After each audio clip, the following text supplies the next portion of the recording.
नमस्कार दोस्तों, आप सभी का स्वागत है हमारे YouTube चैनल चाहत स्टोरी पर। हिंदू धर्म में अक्षय तृतीया को एक अबूझ मुहूर्त के रूप में माना जाता है, जो कि सर्वसिद्धि तिथि के रूप में मान्य है। पौराणिक मान्यताओं के अनुसार विष्णु जी के 6वें अवतार भगवान परशुराम का जन्म भी वैशाख माह की तृतीया को हुआ था। इसे परशुराम जयंती के रूप में मनाया जाता है। इस दिन से त्रेता युग का भी आरंभ माना जाता है। परशुराम जी के अलावा इस दिन ही भगवान विष्णु के नर नारायण अवतार भी अवतरित हुए थे। वहीं इस दिन से सतयुग के समाप्ति के बाद त्रेता युग का आरंभ हुआ था। सुदामा जी ने भी भगवान कृष्ण से चावल अक्षय तृतीया के दिन ही प्राप्त किए थे और इन्हीं चावलों से उनकी गरीबी सदैव के लिए मिट गई थी। अक्षय तृतीया के बारे में कहा जाता है कि इस दिन केवल खरीदना ही नहीं, दान करना भी अक्षय फलदायी होता है। यानी भगवत कृपा से दान करने वालों को अक्षय फल की प्राप्ति के साथ पुण्य मिलता है। इसके साथ ही कुछ लोग इस दिन उपवास भी रखते हैं और माँ लक्ष्मी की पूजा करते हैं। माना जाता है कि इस दिन घर में चावल और मखाने मेवा की खीर बनाकर माँ लक्ष्मी को भोग लगाने से आपके घर में साल भर समृद्धि बनी रहती है। इस दिन किए गए कर्म आपको अच्छे फल की प्राप्ति करवाते हैं, इसलिए आपको इस दिन कोई भी बुरा काम नहीं करना चाहिए। अक्षय तृतीया को लेकर यह भी मान्यता है कि इस दिन गंगा नदी स्वर्ग से धरती पर आई थी।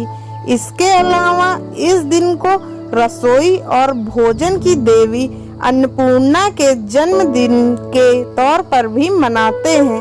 अक्षय तृतीया पर शादी से लेकर पूजा तक सभी कार्य करना शुभ माना जाता है।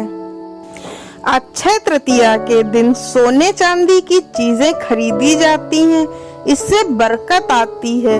अगर आप भी बरकत चाहते हैं, इस दिन सोने या चांदी के लक्ष्मी जी के चरण पादुका लाकर घर में रखें और इसकी नियमित पूजा करें, क्योंकि जहां लक्ष्मी के चरण पड़ते हैं वहां अभाव नहीं रहता है।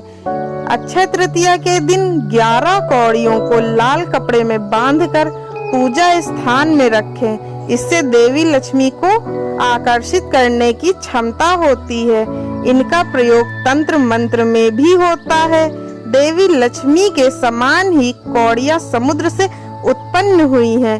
अक्षय तृतीया के दिन केसर और हल्दी से देवी लक्ष्मी की पूजा करने से आर्थिक परेशानियों में लाभ मिलता है। अक्षय तृतीया के दिन घर में पूजा स्थान में एकादशी नारियल स्थापित करने से देवी लक्ष्मी की कृपा प्राप्त होती है। इस दिन स्वर्गीय आत्माओं की प्रसन्नता के लिए जल, कलश, पंखा, खड़ाऊ, छाता, सत्तू, ककड़ी, खरबूजा आदि फल, शक्कर, घी आदि ब्राह्मण को दान करने चाहिए। इससे पितरों की कृपा प्राप्त होती है। इस दिन गौ, भूमि, तिल, स्वर्ण, घी, वस्त्र, धान्य, गुड़, चांदी, नमक, शहद और कन्या या 12 दान का महत्व है। जो भी भूखा हो वह अन्नदान का पात्र है। जो जिस वस्तु की इच्छा रखता है, यदि वह वस्तु उसे बिना मांगे दे दी जाए तो दाता को पूरा फल मिलता है। सेवक को दिया गया दान 1/4 फल देता है। कन्यादान इन सभी दानों में सर्वाधिक महत्वपूर्ण है, इसलिए इस दिन कन्या का विवाह किया जाता है। अक्षय तृतीया पर दान देने वाला सूर्य लोक को प्राप्त होता है। इस तिथि को जो व्रत करता है वह रिद्धि, वृष्टि एवं श्री से संपन्न होता है। इस दिन किए गए कर्म अच्छे हो जाते हैं, अतः इस दिन शुभ कर्म ही करने चाहिए।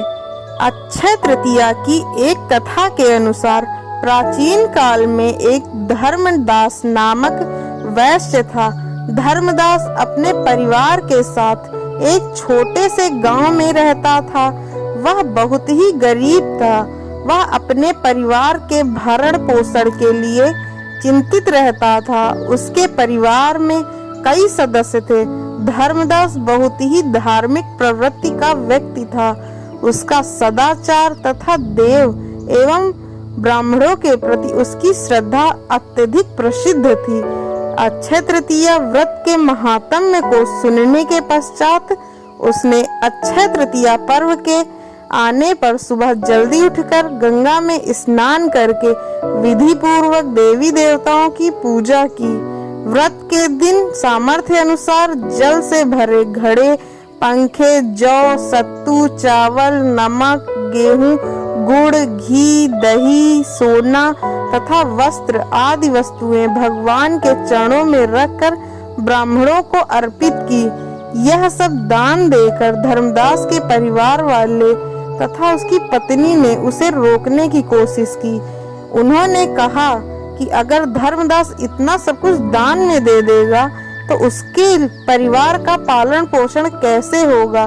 फिर भी धर्मदास अपने दान और पुण्य कर्म से विचलित नहीं हुआ और उसने ब्राह्मणों को कई प्रकार का दान दिया। उसके जीवन में जब भी अक्षय तृतीया का पावन पर्व आया, प्रत्येक बार धर्मदास ने विधि से इस दिन पूजा एवं दान आदि कर्म किए। अनेक रोगों से ग्रस्त तथा वृद्ध होने के उपरांत भी उसने उपवास करके धर्म, कर्म और दान पुण्य किया। यही वैश्य दूसरे अगले जन्म में कुशावती का राजा हुआ। मान्यता है कि अक्षय तृतीया के दिन किए गए दान, पुण्य व पूजन के कारण वह अपने अगले जन्म में बहुत धनी एवं प्रतापी राजा बना। वह इतना धनी और प्रतापी राजा था कि त्रिदेव जब उसके दरबार में अक्षय तृतीया के दिन ब्राह्मण का वेश धारण करके उसके महायज्ञ में शामिल होते थे, अपनी श्रद्धा और भक्ति का उसे कभी घमंड नहीं हुआ। वह प्रतापी राजा महान एवं वैभवशाली होने के बावजूद भी धर्म मार्ग से कभी विचलित नहीं हुआ। माना जाता है कि यही राजा आगे के जन्मों में भारत के प्रसिद्ध सम्राट चंद्रगुप्त के रूप में पैदा हुए थे। जैसे भगवान ने धर्मदास पर अपनी कृपा की, वैसे ही जो भी व्यक्ति इस अक्षय तृतीया की कथा का महत्व सुनता है और विधि विधान से पूजा एवं दान आदि करता है, उसे अक्षय पुण्य एवं यश की प्राप्ति होती है।